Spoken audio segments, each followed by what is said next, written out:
Pablo اسکوبار تاریخ میں وہ پہلا شخص تھا جس نے ڈرگ امپائر پر راج کرتے ہوئے اپنے نام کے ساتھ لارڈ کا اضافہ کیا، یعنی کہ بادشاہ۔ اس کی ایک دن کی کمائی تقریباً $150 ملین کے قریب تھی، یعنی کہ اگر پابلو کا نام ریچسٹ پیپل کی لسٹ میں شامل کیا جاتا تو ٹاپ 5 میں ہی آتا۔ لیکن پابلو اسکوبار کا زیادہ تر پیسہ گھروں میں زیر زمین یا پھر ٹنلز بنا کر ان میں چھپایا گیا تھا۔ تقریباً 15 سال موسٹ وانٹڈ رہنے کے بعد 2 نومبر 1933 کو اسکوبار کو ایک اسپیشل پولیس فورس نے شوٹ کر دیا۔ اب صرف پیچھے رہ چکی تھی پابلو کی مہنگی ترین پراپرٹیز، لگژری گاڑیاں، مہنگے آرٹ ورک اور اتنا پیسہ جتنا پورے کولمبیا میں بھی نہیں ہوگا۔ پابلو کے بھائی کے مطابق تقریباً ہر سال کی کمائی کا 2% یعنی $1.5 بلین صرف چوہے کھا جاتے یا سیخ وغیرہ سے خراب ہوئے۔ پابلو اسکوبار کی موت کے بعد اس کی فیملی نے اس کی پراپرٹی اور دولت کو کلیم کیا ہی نہیں۔ پھر اس سب کا کیا ہوا، اسی بارے میں جانیں گے آج کی اس ویڈیو میں۔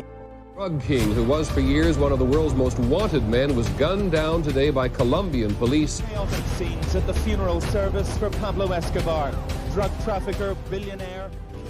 جب اسکوبار کو مارا گیا اس وقت اس کے پاس 16 ہیلی کاپٹر، 6 پرائیویٹ جیٹ اور لاتعداد لگژری گاڑیاں تھیں، جن میں سے کچھ گورنمنٹ کے انڈر کر لیے گئے، کچھ گینگ ممبر نے اپنے ہاتھوں میں کر لیے اور کئی گاڑیاں گیراج میں کھڑے ہی ایکسپائر ہو گئیں۔ اسکوبار کے پاس 50 سے زیادہ مہنگی پراپرٹیز اور ولاز میں سے سب سے مشہور 6 منزلہ ماناکاؤ بلڈنگ تھی۔ ہر وقت گارڈ سے گری رہنے والی یہ بلڈنگ کمپلیٹلی لگژری ڈیزائن کروائی گئی تھی۔ پابلو اسکوبار نے اپنی زندگی کے کئی سال یہاں گزارے۔ اس کی موت کے بعد اس پراپرٹی کو کولمبین گورنمنٹ نے ہینڈل کیا اور ٹورسٹ کے لیے کھول دیا گیا تاکہ لوگ موسٹ پاورفل ڈرگ مافیا کو لیڈ کرنے والے کی لگژری زندگی کی ایک جھلک دیکھ سکیں۔ 2018 میں کافی بوسیدہ ہونے کی وجہ سے سٹی گورنمنٹ نے اسے ڈیمولش کر دیا۔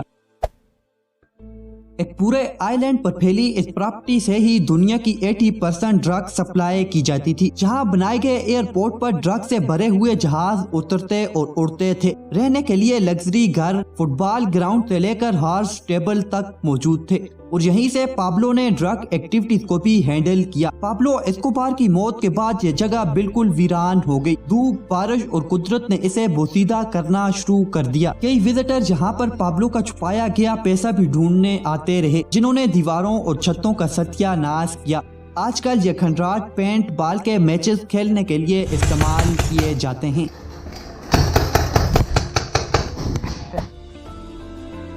7.7 اسکوائر مائل پر پھیلے ہوئے اس محل نما گھر میں مہنگی گاڑیاں، پرائیویٹ جیٹس اکثر موجود رہتے تھے۔ اس پراپرٹی میں ملینز آف ڈالرز خرچ کر کے ایک پورا بہترین کار ریسنگ ٹریک، پارک اور زو تک بنایا گیا تھا۔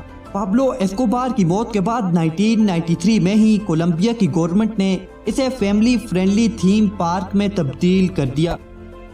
پابلو کی پارٹیز اور میٹنگ لا کاسا گرینڈے میں ہی ہوتی تھی۔ باقی گھروں کی نسبت زیادہ سکیور اور زیادہ لگژری بنائے گئے اس گھر میں تقریباً 300 سے زیادہ لگژری کمرے تھے، جہاں تک کہ اس مینشن کے باتھ روم میں یوز ہونے والی چیزیں گولڈ کی لگوائی گئی تھیں۔ اس پراپرٹی کو بھی پابلو کی موت کے بعد ویران چھوڑ دیا گیا اور جہاں ایک وقت میں دنیا کا سب سے پاورفل اور موسٹ وانٹڈ انسان شراب و کباب کے مزے لیتا تھا، آج کھنڈرات کے سوا کچھ بھی نہیں۔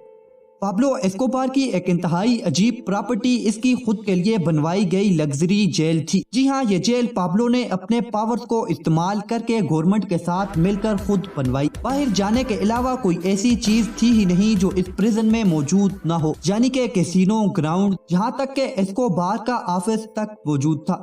پابلو سے ملنے کے لیے یہاں 24 گھنٹے لوگ آتے رہتے، پارٹیز بھی یہیں کی جاتی اور دوستوں کا ہجوم لگا رہتا۔ پابلو اسکوبار کی موت کے بعد کافی عرصے تک تو یہاں وزٹر کی رش لگی رہی اور بعد میں اسے مونکس کے حوالے کر دیا گیا۔ پابلو اسکوبار کا چھپایا گیا خزانہ بھی کئی لوگوں کو ملا۔ اسکوبار کے بھتیجے نے ایک انٹرویو میں بتایا کہ اسے چھپائے گئے $18 ملین کا بیگ ایک گھر سے ملا تھا۔ اس کے علاوہ کولمبیا کے فارمر کو بھی ایک کھدائی کے دوران پیسوں کا بھرا ہوا شاپر ملا، جس میں $600 ملین رکھے گئے تھے۔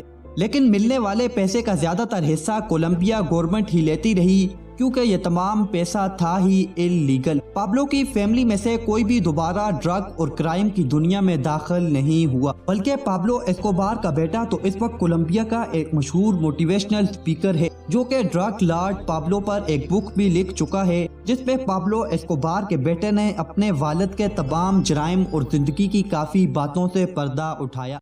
How many murders is he directly or indirectly responsible for?